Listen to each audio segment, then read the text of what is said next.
चलिए, बाजार में एक अच्छी खासी रिकवरी हमें देखने को मिल रही है। इनफैक्ट आईटी स्टॉक्स में भी काफ़ी अच्छी रिकवरी आ रही है। तो बाजार की बातचीत करने के लिए हमारे साथ एक और स्पेशल गेस्ट आज जुड़ रहे हैं शो पे। हमारे साथ गौतम त्रिवेदी नेपियन कैपिटल के जुड़ रहे हैं बातचीत करने के लिए। हेलो। Gautam, good morning. बहुत बहुत गुड मॉर्निंग। शुक्रिया आज हमसे बात करने के लिए। गौतम, इससे पहले कि मैं पोर्टफोलियो स्ट्रैटेजी और मार्केट से बात करूं, एक क्विक व्यू, क्योंकि मुझे पता है कि आप ग्लोबल इंडिकेटर्स पे भी बहुत पैनी नज़र रखते हैं। एक ज़बरदस्त rally, European markets record high पे आ गए, यूएस में भी रैली है, और इनफैक्ट आज जो चाइना जीडीपी आया है वो भी हायर देन एस्टिमेट आया है, 4.5%। ग्लोबल मार्केट में ये change of heart, change of sentiment कैसे देखते हैं आप?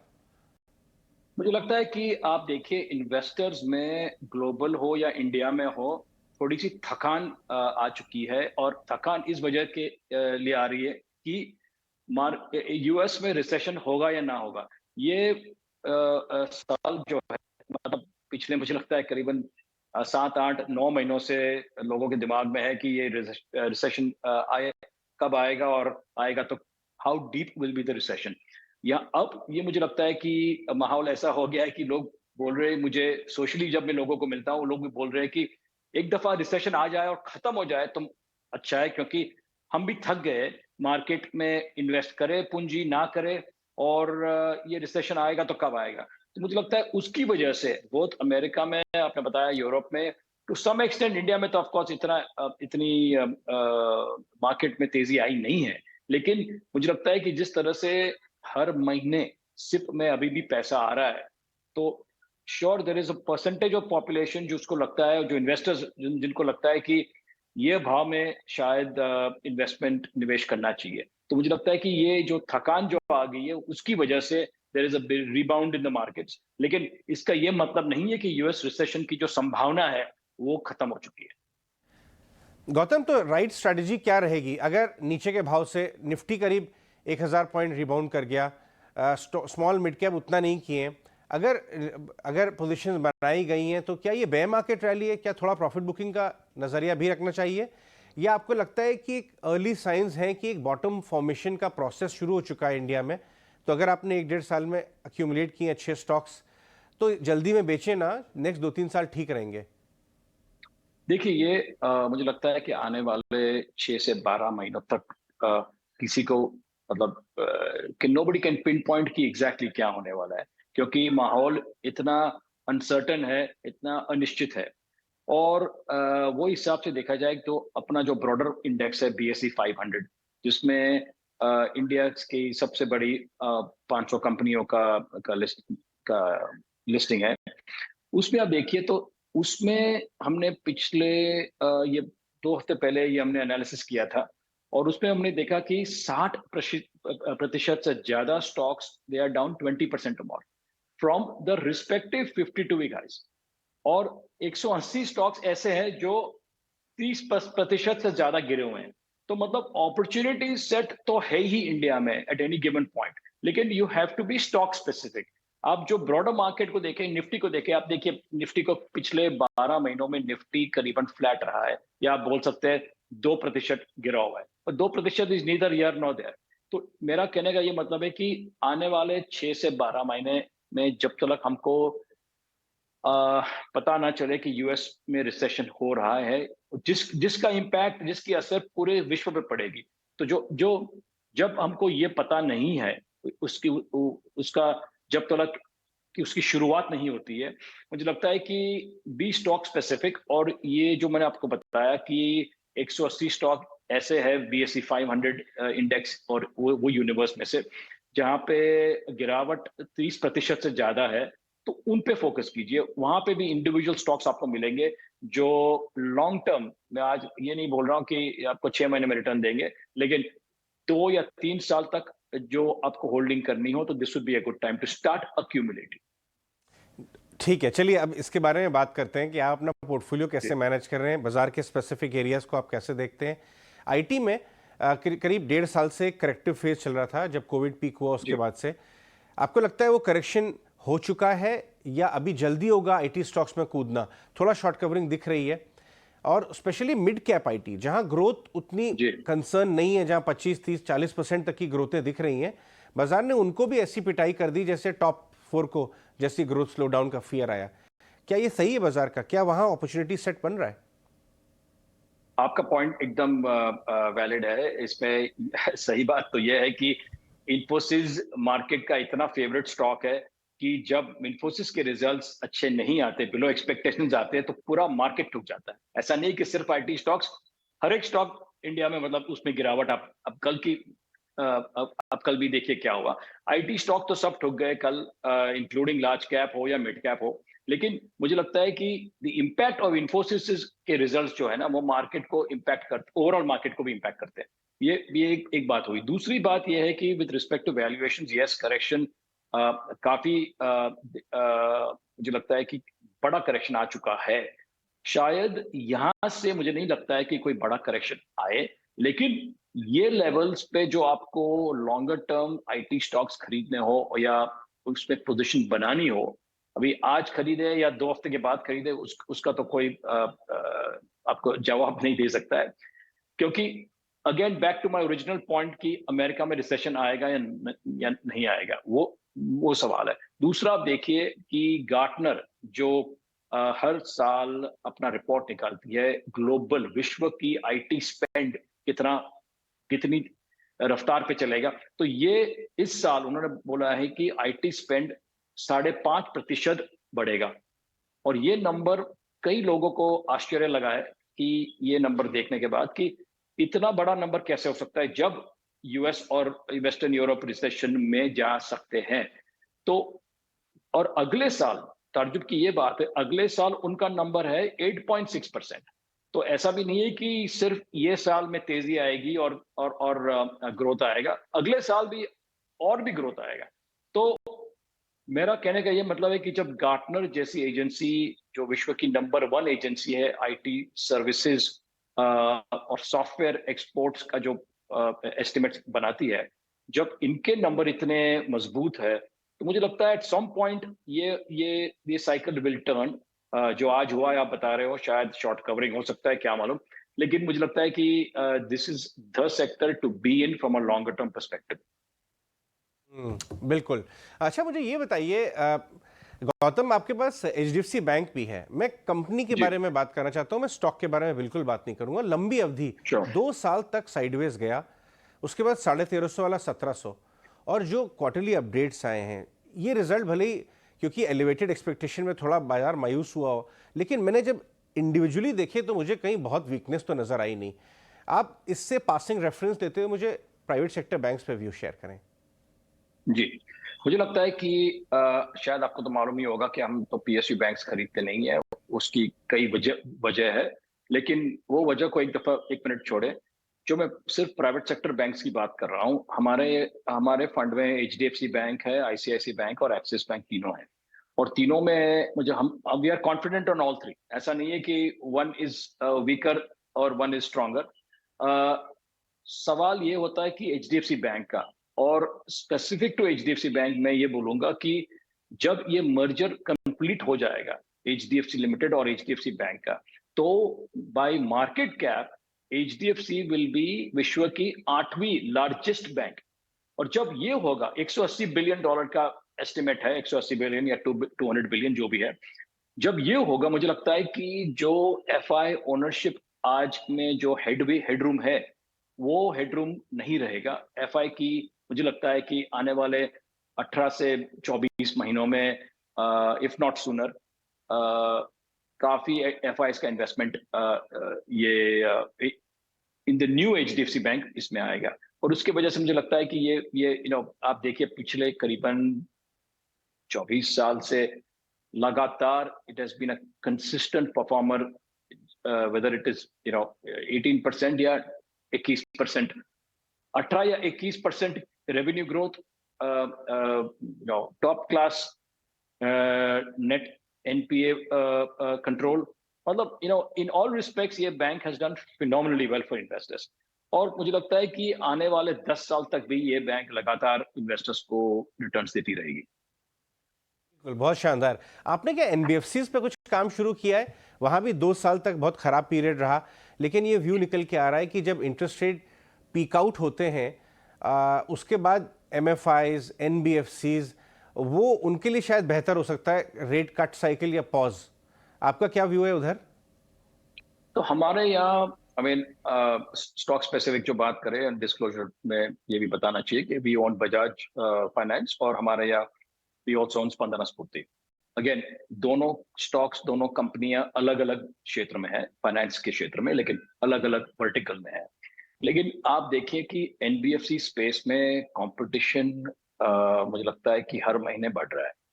जो एनबीएफसीज अब तक वर्टिकल्स जिनमें प्राइवेट सेक्टर या पब्लिक सेक्टर बैंक्स प्रवेश नहीं कर रहे थे, अभी increasingly seeing that also. Home loan में देखें तो कई बैंक है, SBI in particular, SBI has become very aggressive.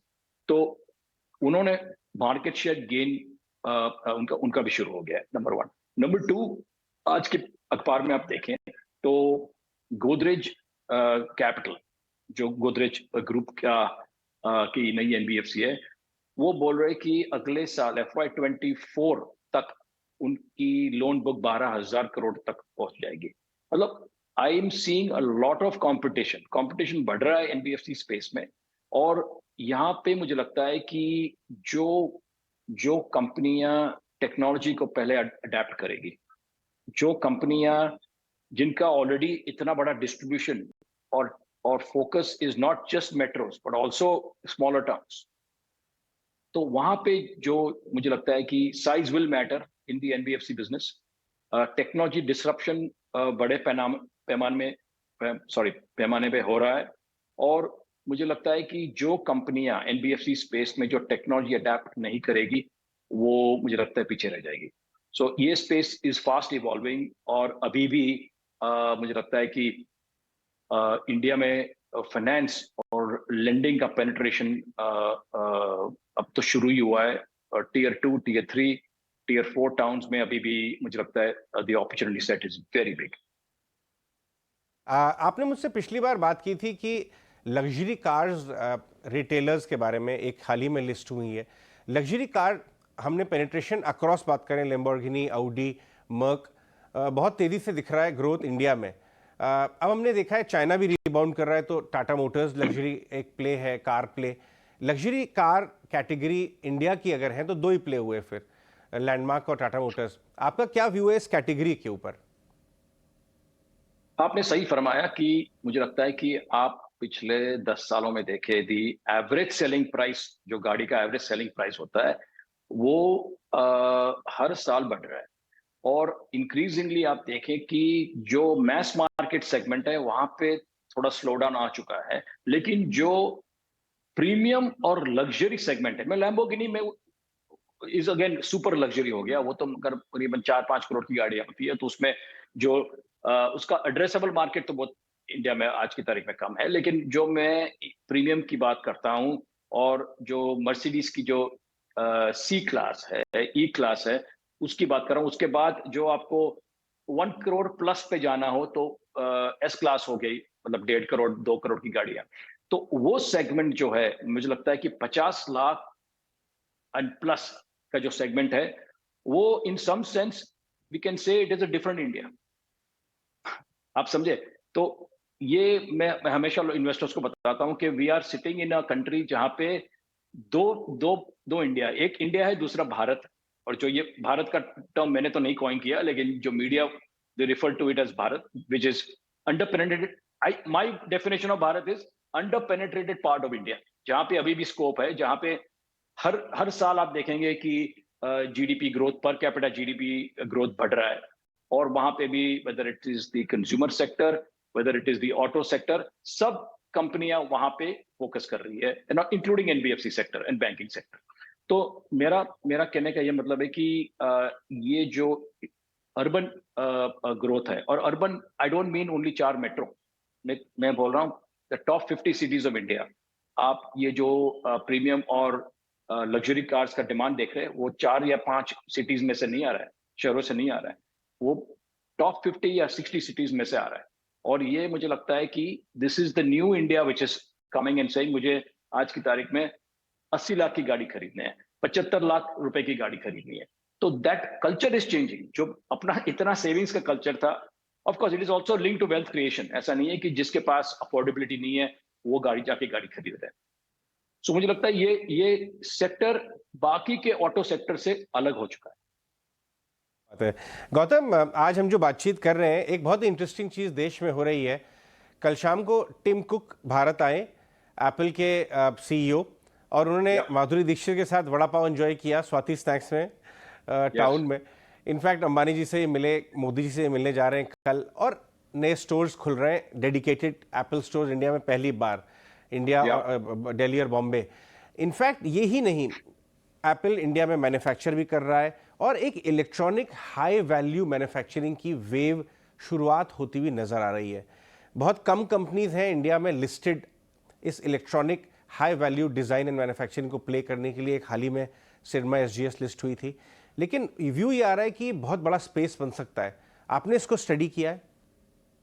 हमने काफी स्टडी किया है, और जो आपकी बात बताई टिम कुक, एक पहले टिम कुक की बात करते हैं। टिम कुक इंडिया में आते हैं, पहला एप्पल स्टोर खोलते हैं, उसका जो विश्व पे इंपैक्ट होता है, it is huge, it is enormous. And optically, मैं ऑप्टिकली की बात कर रहा हूँ, अभी एप्पल के कितने स्टोर खुलेंगे और कितने मोबाइल फोन यहाँ डोमेस्टिकली वो लोग बेचेंगे, वो बात अलग है। लेकिन ऑप्टिकली इंडिया के लिए it is one of the most significant and positive news items, headlines. ऐसे और लोग जो इंडिया आए हैं, और माधुरी दीक्षित हो या किसी और के साथ वड़ा पाव खाए या डोसा खाए, सवाल ये पैदा होता है कि और जो ऐसे लोग आए हैं और इंडिया में, मतलब इंडिया को खुद आके डिस्कवर करें, बड़े बड़े प्रधानमंत्री से मिले, मिनिस्टर्स से मिले, बड़े उद्योगपतियों से मिले, तो they will go back with a very positive reaction to what the opportunity in India is.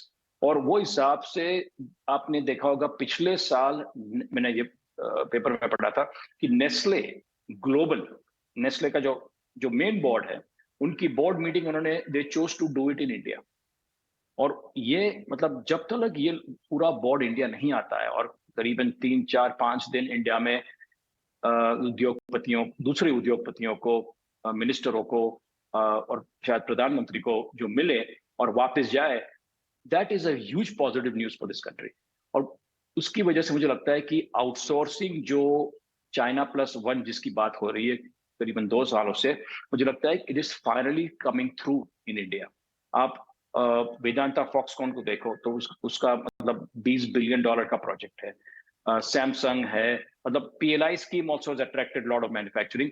मुझे लगता है कि ये क्षेत्र में करीबन, जो आप देखें 3 या 4 साल पहले डिक्सन टेक्नोलॉजीज लिस्ट हुई थी, जब लिस्ट हुई थी लोगों को थोड़ा कंफ्यूजन था कि इसको वैल्यू कैसे करें, और वो कंफ्यूजन और जो वैल्यूएशन का जो मिसमैच था, लोगों को पता नहीं था कि इसमें कितना ग्रोथ आएगा, लेकिन it was one of the best performing stocks in the last 2 years।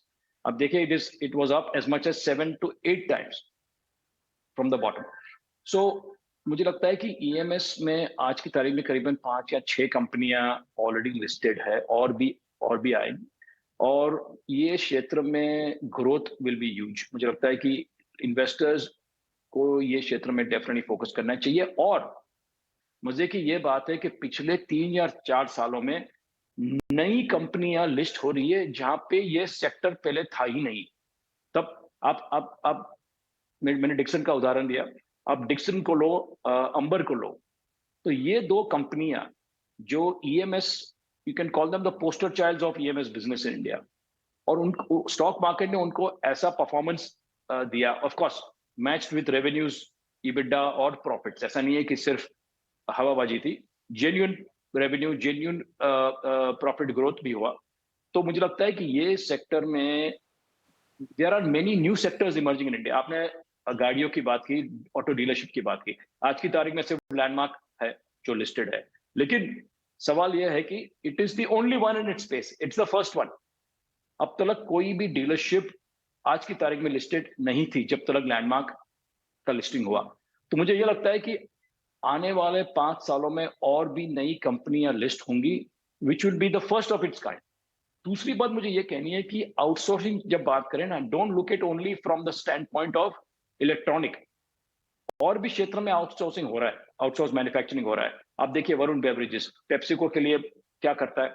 पूरा पेप्सिको का सॉफ्ट ड्रिंक रेंज बनाता है, ट्रॉपिकाना जूसेस बनाता है, गेटोरेड बनाता है और एक्वाफिना पानी भी बनाता है। वो भी तो एक किस्म का आउटसोर्सिंग हो गया, राइट? तो आई थिंक ये ओवरऑल आउटसोर्सिंग जो स्पेस है, मुझे लगता है कि आने वाले 10 से 20 सालों में there will be a huge investment opportunity. Right Gautam, बहुत ही इनरिचिंग रहता है आपसे बात करना, बहुत रोचक। यहाँ 18 स्वदेश पे हमारी कोशिश ये रहती है कि सिर्फ एक्शनेबल स्टफ तो बात करें ही, लेकिन ज्ञान भी बढ़े और जागरूकता बढ़े, अवेयरनेस और नॉलेज लेवल, क्योंकि एक एवोल्यूशन होता है इन्वेस्टर का, उसमें पैसा कमाने के साथ साथ ज्ञान कमाना और वो भी बहुत बहुत ज़रूरी है। बहुत अच्छा लगा गौतम आज आपसे बात करने के लिए, धन्यवाद। Thank you. Thank you.